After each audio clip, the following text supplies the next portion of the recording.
get into our last impression.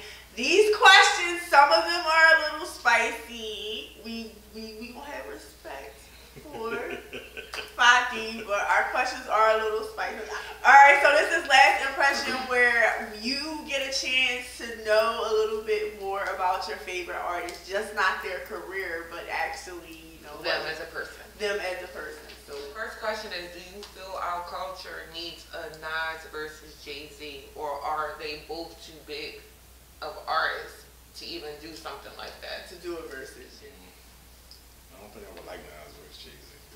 I feel like they're not evenly matched. Yeah, that's I not don't an think they're even evenly match. matched. Like, I love Nas. JayZ is that.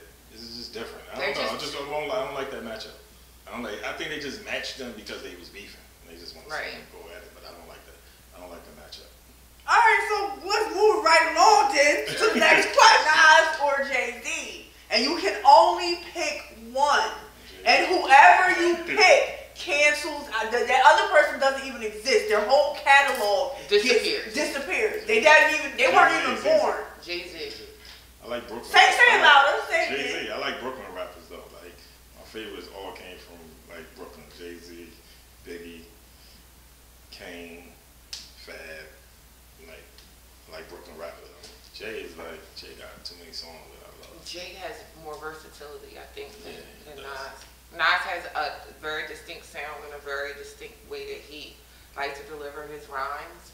But JayZ has like 5 different flows. Yeah, I can listen to Reasonable Doubt all day, every day. Right.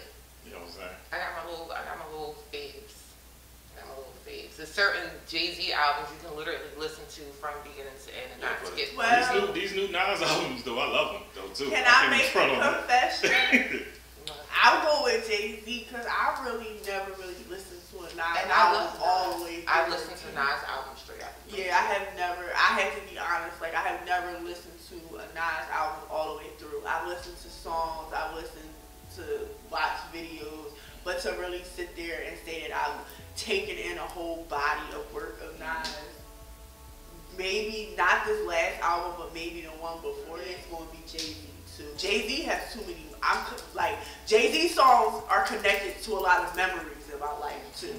Like you put a JayZ song on, I can tell you where I was at, what I was doing, who my boyfriend was. that last Nas album though was crazy though. Like that was like my favorite album for last year. You know what I'm saying? Like King Disease 1, crazy. All right, so the next one is sex on a first date or 6-month rule.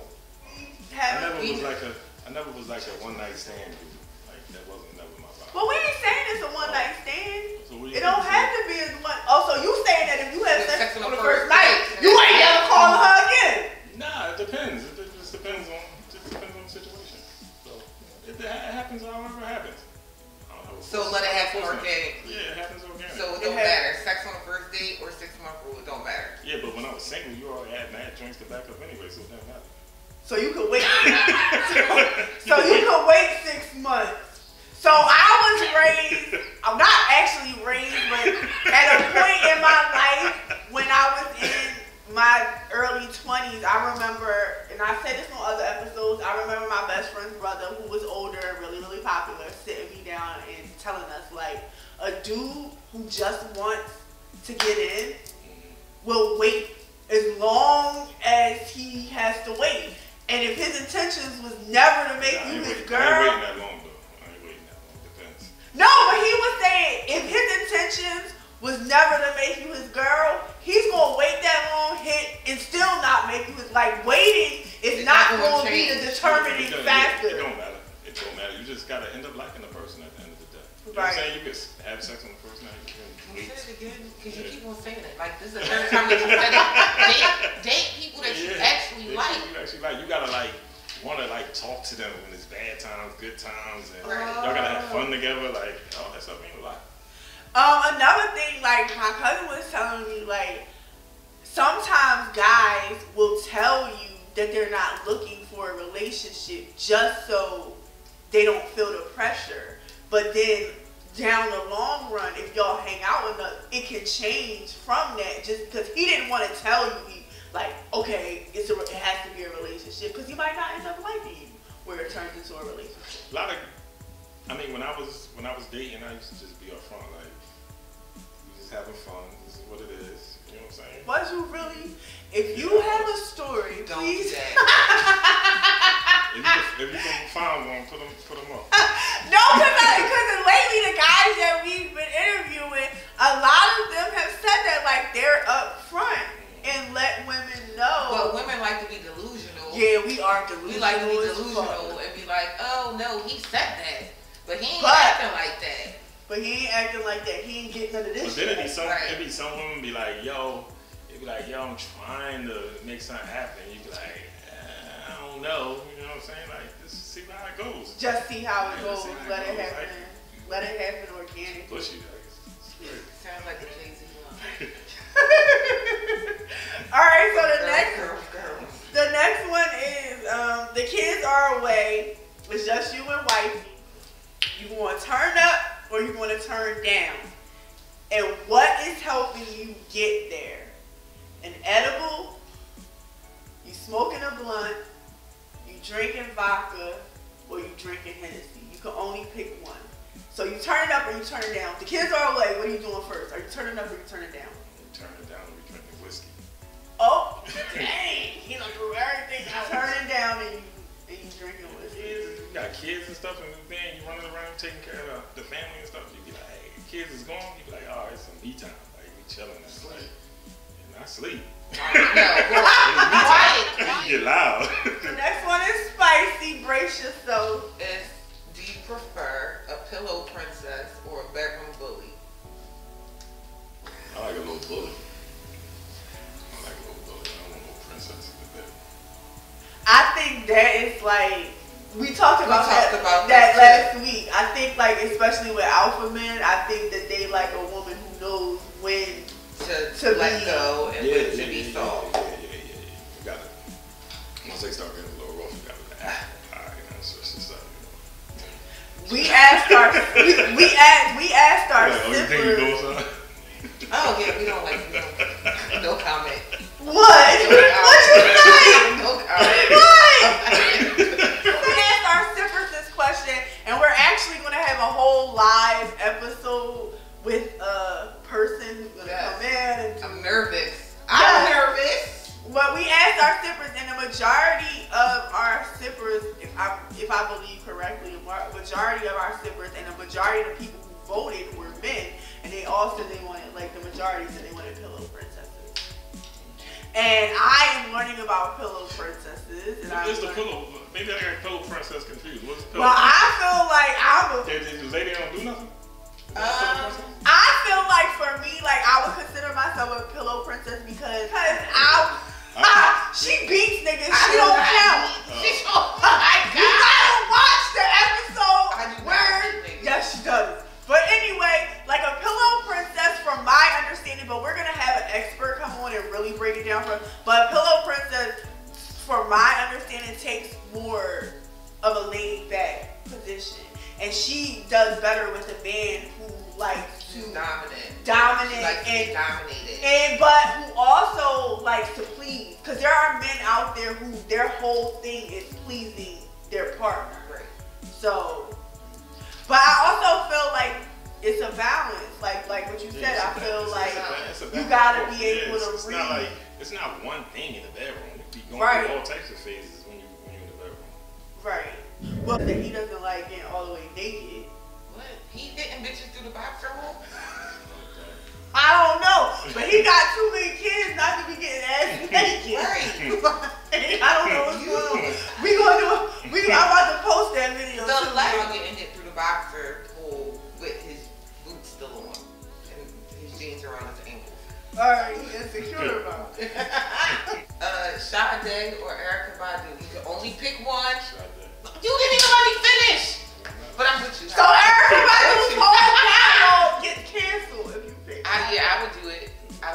And I love Erykah. You already know. Erykah Badu, but on bucket list, I was when she was at Todd. She had John Legend open for him. See? It was that 4th of July. We was busy as hell. I was mad. So I couldn't get up, but I wanted to see Sade on my bucket list. Before. I love Erykah Badu though.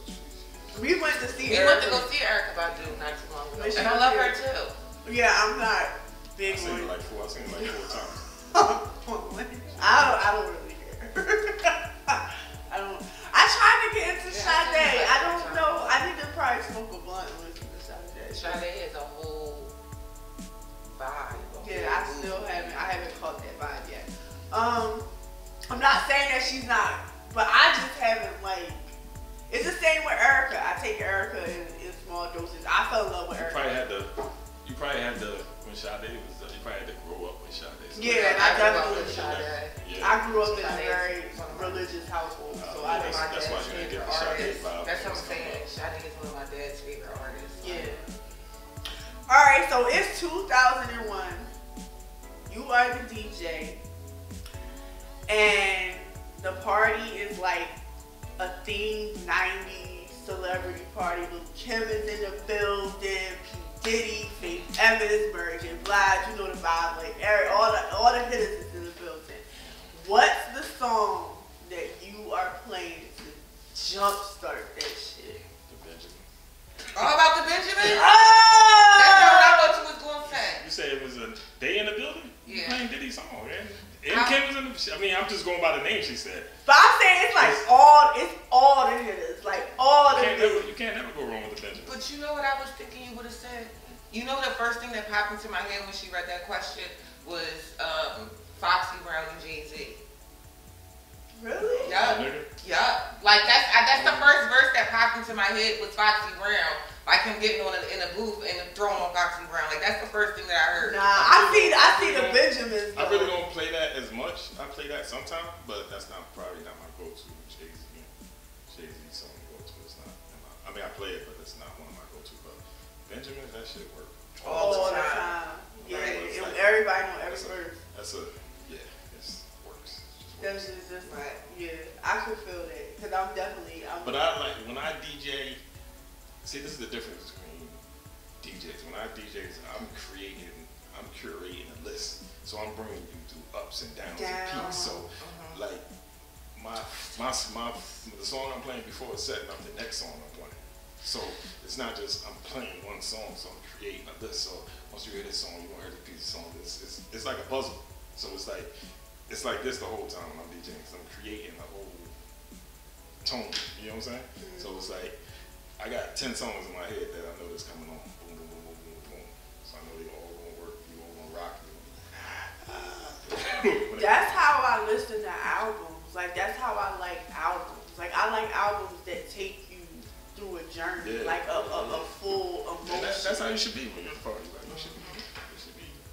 Memory. Yeah. Because my song was, I think you used to play this like towards the end. I can't remember. I just always remember being drunk as hell and just sitting home waiting for you. I remember that. Yes, like that used to be. I used to love when that. See, about time when you get to that point, everybody drunk, everybody singing. Like they don't care no more. Right. So the niggas is singing by now. You know what I'm saying? Like, niggas is drunk. They on the floor. The girls is putting their ass on. You know what I'm saying? So everybody's happy. You know what I'm saying? So it's like that's the vibe. That's where we at right now. Right. Let's go. Yeah, that used to be the one for me, and I was still that mean wrap it up. But that mean wrap it up. That had me with the clothes. But see, like a song like that, you can't just play it any way. You gotta play it a certain way. Yes. Bring it down, so you can't just play it on everybody's gonna run to the floor. That's part of the vibe. You know what I'm saying? Right. Like, cause I like to stare at the DJ. Like what? I like to stare at the DJ. Like I know he can feel my eyes on him because why would you play this? Well, we want to thank you so much for taking time out of your busy schedule and just being here with us and just being so humble and just deciding to be here with us. We really, really, really appreciate it. Anytime. I appreciate y'all thinking about me. Of course, we could. We would tell y'all where to find him, but y'all know where to find him. And he don't book this guy. Yeah, right. Look, my Facebook page just got hacked, so all my stuff is gone for like 12 years, so I got a new Facebook page. So it's just like, 15,000 people on my Facebook. Oh. And you couldn't even get on his page during the quarantine. Yeah. You couldn't even get on his page during quarantine if you wasn't already so a friend. Me now, you can all. He got space. He got you space. better get on the ground floor. I hate my timeline. That shit is horrible. You gotta get recalibrated. Oh my God, I don't even know this is horrible. Alright, y'all, this wraps up the show. Thank you for hanging out with us. Remember, we go live every single Thursday at 10 p.m. where you can interact with us and you can actually leave real comments in real time. But if you missed us, you can find us on YouTube at Sip and Discuss. Catch up with all of our episodes. Thank you for